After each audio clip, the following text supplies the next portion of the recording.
Thank you very much. I think for Kenya, I'll just give you a feel of what's happening in Kenya. The NSE issued the ESG guidance manual in November 2021. The requirements for implementation for that guidance remain voluntary. But currently what we are doing is we have two programs that are running concurrently. So I'll start with one program.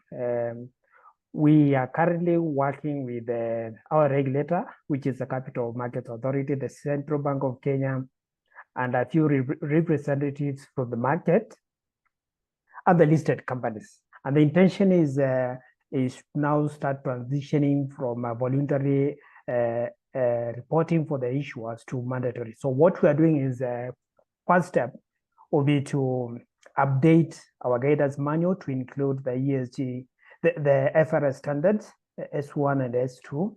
And then upon the review of the guidance manual, then we are going to update the Code of Corporate Governance for listed companies, which is a document by the regulator.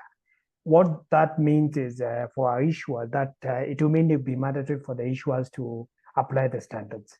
So that's what we are doing currently, and it's basically a working arrangement between the NSE, IFC, CMA, the central bank, representatives from the listed companies, and investors, that's the fund managers and market participants.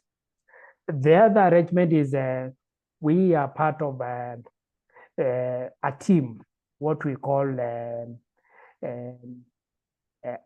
stakeholder team that is responsible for the implementation of FRS S1 and S2. And this is an arrangement that we're working with under ISPAC. This will be where the NSE will be working with ISPAC is the implementing agency. And together we are working with the Central Bank of Kenya, the Capital Markets Authority, the insurance regulator, and we also have other regulators who are also part of this. And what our intention is to have a phased approach in terms of adoption of these standards. Of course, based on the roadmap that we released to the market last year, is from 2024, it will be voluntary for the issuers or private companies to start implementing these standards. But from January 2025, then we'll start with public interest entities. So what means is we need to be very clear what it means to be public interest entities. But for us, I think listed companies we'll call that public interest companies because we have investors who have invested in these companies who need to understand what's happening in these companies. So that is very key for us. And then we have the other approach will be, the other phase will be January 2028. And this is basically large non-public interest entities that will be required to report from them. So basically that just captures what we are doing. But remember, this program, apart from coming up with a roadmap, apart from getting these stakeholders for the review of the guidance manual, we'll also be having a program which we are going to do capacity build or to train our players within the industry. So that's what we are planning to do. And the intention is to ensure that all the entities understand what they're required to do. And then from this stage, the moment they start implementing, then we start thinking about assurance. So assurance will come later because we don't want to really bombard the issuers with a lot of requirements. So initially they start reporting for those companies that are supposed to report from January 2027, but then we can have discussions around the assurance later in the implementation. Then the other arrangement was remember from where the NSE sits, we are looking at two aspects.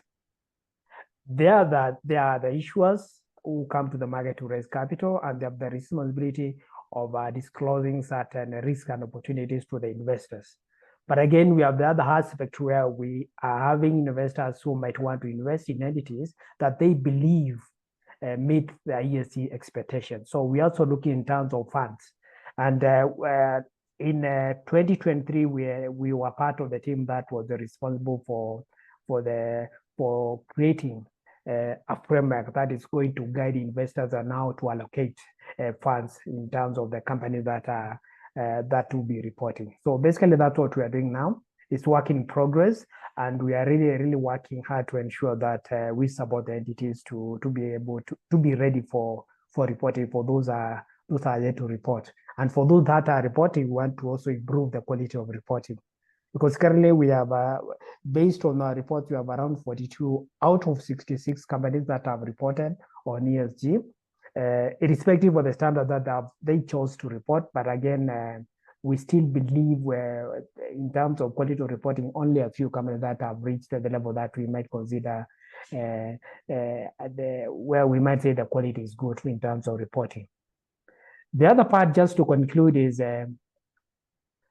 on the other part of investor demand, because the investors want to understand which companies are responsible in terms of how they apply their resources. So we have some investors who are keen to understand. Of course, we are there to reach a level where we can create indices for ESG compliant companies. Of course, that we are going to deal with or cover after we are through with the two programs. Once you are sure that the entities understand what they're supposed to report on, they've been able to put systems in place, they've been able to incorporate this into their strategies, then we can, from that point now, develop an index, and then from there, support these entities to start reporting. So part of the requirements of the arrangement that we have with the IFC is also to have set up a bare minimum requirements for ESG index. So that's what we are looking at.